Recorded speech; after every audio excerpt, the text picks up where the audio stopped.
നമുക്കൊരു ബീഫ് കറി ഉണ്ടാക്കാം. അതിനുവേണ്ടി 1 കിലോ എല്ലോട് കൂടിയ ബീഫ് നല്ലപോലെ കഴുകി കുക്കറിനകത്തോട്ടം കൊണ്ട് എടുത്തിട്ടുണ്ട്. പിന്നെ ഇതിലേക്ക് ഒരല്പം മഞ്ഞൾപ്പൊടി, ആവശ്യത്തിന് ഉപ്പ്, 1 തണ്ട് കറിവേപ്പില ഇത്ര ഇട്ട് കൊടുത്തിട്ട് ഒന്ന് ഇളക്കി മിക്സ് ചെയ്ത് കൊടുക്കാം. വെള്ളം ഒട്ടും തന്നെ ഒഴിക്കുന്നില്ല, വെള്ളം ഒഴിക്കാതാണ് നമ്മൾ അങ്ങോട്ട് വേവിച്ചങ്ങ് എടുക്കുന്നത്. കാരണം ബീഫിലെ വെള്ളവും പിന്നെ നെയ്യും എല്ലാം കൂടി ഇറങ്ങി ആവശ്യത്തിന് വെള്ളം കാണും. ഇത്രയും ചേരുവ നമ്മൾ ചേർത്തിട്ട് നല്ലപോലെ ഇളക്കി അടച്ചു വെച്ച് 5-6 വിസിലെ കൊണ്ട് അടുപ്പിച്ച് നല്ലപോലെ കൊണ്ട് വേവിച്ച് കൊടുക്കാം.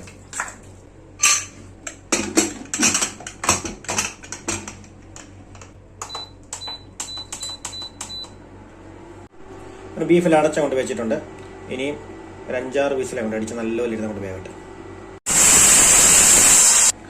ഇപ്പം നമ്മൾ ബീഫ് കറി കൊണ്ട് റെഡിയാക്കാൻ വേണ്ടി ചട്ടി കൊണ്ട് അടുപ്പത്ത് വെച്ചിട്ടുണ്ട്. ഇനി ചട്ടി നല്ലപോലെ കൊണ്ട് ചൂടായി വരട്ടെ.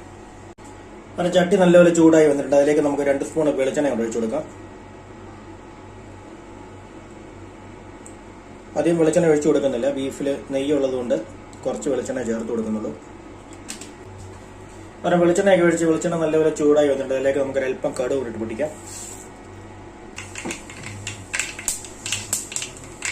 അങ്ങനെ കടുകെല്ലാം പൊട്ടി വന്നിട്ടുണ്ട്. അതിലേക്ക് ചതച്ച് വെച്ചേക്കുന്ന ഇഞ്ചി വെളുത്തുള്ളി എന്നിട്ട് നല്ലൊരു ഇളക്കി മൂപ്പിച്ച് കൊടുക്കുക. അങ്ങനെ ഇഞ്ചി വെളുത്തുള്ളി എല്ലാം നല്ലപോലെ മൂത്ത് ചുമന്ന് വന്നിട്ടുണ്ട്. ഇനി നമുക്കിതിലേക്ക് കട്ട് ചെയ്ത് വെച്ചേക്കുന്ന സവാള, ചെറിയുള്ളി, 1 പച്ചമുളക്, കറിവേപ്പില, പിന്നെ അരമുറി ക്യാപ്സിക്കം ഇത്രയും കൂടെ ചേർത്ത് കൊടുത്ത് നല്ലപോലെ വഴറ്റി കൊണ്ടെടുക്കാം.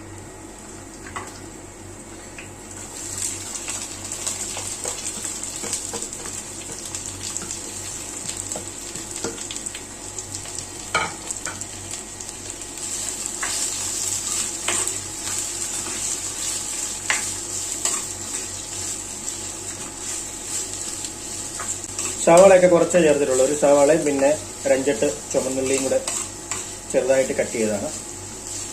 പിന്നെ ക്യാപ്സിക്കത്തിന്റെ പകുതിയും കൂടെ എടുത്തിട്ടുണ്ട്. ഇത് നല്ലപോലെ വഴന്നു വരും.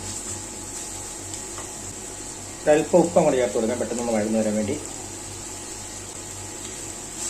എന്നിട്ട് നല്ലപോലെ ഇളക്കി വഴറ്റി കൊടുക്കാം.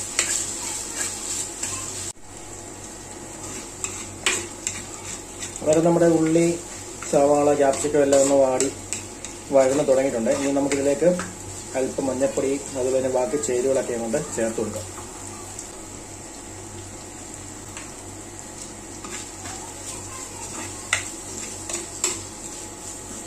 ഇനി നമുക്കിതിലേക്ക് പൊടി ഐറ്റങ്ങൾ കൊണ്ട് ചേർത്ത് കൊടുക്കാം. 1.5 സ്പൂൺ മല്ലിപ്പൊടി, കാശ്മീരി മുളക് പൊടി 1.5 സ്പൂണ്,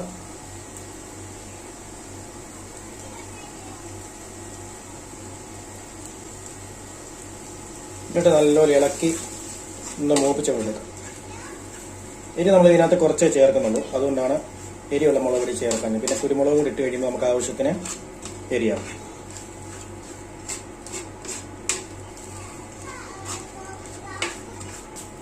പിന്നെ നമ്മൾ ഇതിലേക്ക് ചെറിയൊരു കഷ്ണം കായം ഇടുന്നുണ്ട്. കായം കൂടെ കൊണ്ടിട്ട് ഇളക്കി കൊണ്ട് കൊടുക്കാം. കായം ബീഫിനകത്തേക്ക് ചേർത്ത് കഴിയുമ്പോൾ നല്ലൊരു ടേസ്റ്റാണ്, അത് കൂടാൻ പാടില്ലെന്നേ. അത് നമ്മുടെ പൊടിയെല്ലാം ഒന്ന് മൂത്ത് വന്നിട്ടുണ്ട്. ഇനി നമുക്ക് നമ്മുടെ വേവിച്ച് വെച്ചേക്കുന്ന ബീഫ് അങ്ങോട്ട് ചേർത്ത് കൊടുക്കാം.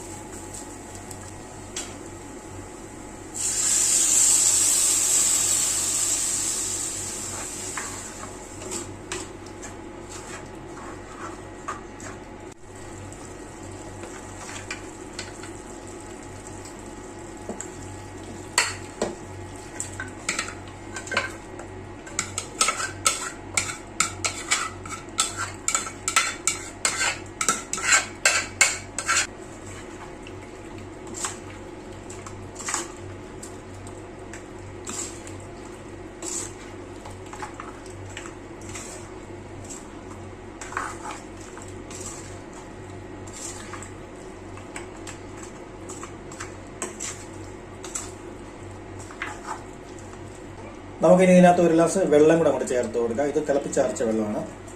അതും കൂടെ ചേർത്ത് കൊടുത്ത് നല്ലപോലെ അടച്ചു വെച്ചുകൊണ്ട് വേവിക്കാം. മസാല എല്ലാം ഒന്ന് പിടിക്കട്ടെ. നമ്മൾ ബീഫെല്ലാം കൂടെ വെച്ചിട്ട് ഏകദേശം ഒരു 10-15 മിനിറ്റ് ആയിട്ടുണ്ട്. ഞാൻ തുറന്നു കൊണ്ട് നോക്കാം.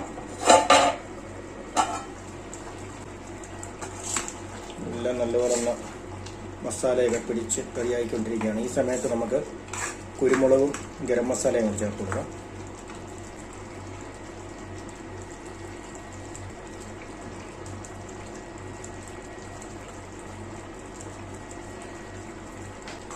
എന്നിട്ട് നമുക്ക് നല്ലൊരു ഇളക്കി മിക്സ് ചെയ്തുകൊണ്ട് കൊടുത്ത് ഒരു 5 മിനിറ്റ് വെച്ച് കഴിയുമ്പോഴത്തേക്കും നമ്മുടെ ബീഫ് കറി ഇവിടെ റെഡിയാവും. സിമ്പിളായിട്ടൊരു ബീഫ് കറി.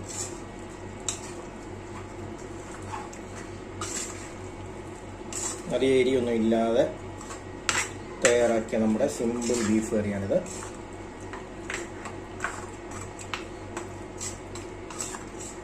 ഉപ്പൊക്കെ നോക്കാം നമുക്ക്.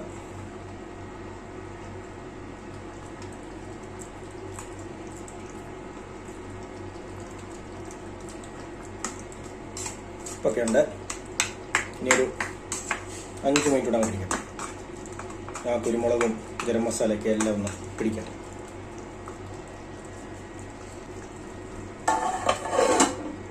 അതാണ് നമ്മുടെ സിമ്പിളായിട്ടുള്ള ബീഫ് കറി ഏകദേശം ഒക്കെ ഇവിടെ റെഡി ആയിട്ടുണ്ട്.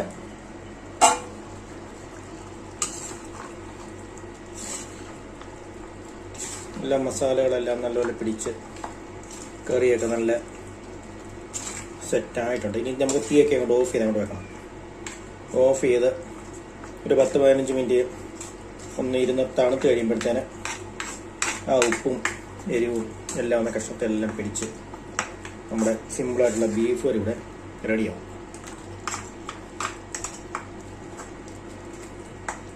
ഇനി ഇരുന്ന് നല്ലപോലെ അങ്ങോട്ട് തണുക്കട്ടെ. തണുത്തിട്ട് വേണം നമുക്ക് ചോറിൻ്റെ കൂടെ അങ്ങോട്ട് കഴിക്കാൻ വേണ്ടി. ചോറിൻ്റെ കൂടെ ചാറും എല്ലും കഷ്ണമൊക്കെ കൂട്ടി അങ്ങോട്ട് കഴിക്കണം ചോറ്.